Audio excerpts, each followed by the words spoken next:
After you watch the video on Edpuzzle and take notes, there is an activity in which you will identify this type of symbiotic relationship between two species.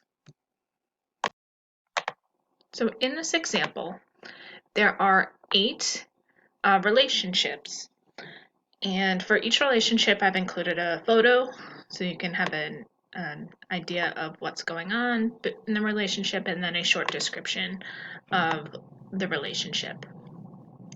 You need to first identify each relationship as either mutualism, commensalism, parasitism, or competition.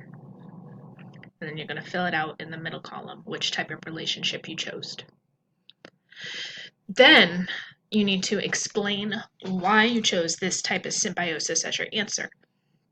And in your explanations, I'd like you to describe how each species is either helped, harmed, or is neutrally affected by the other organism.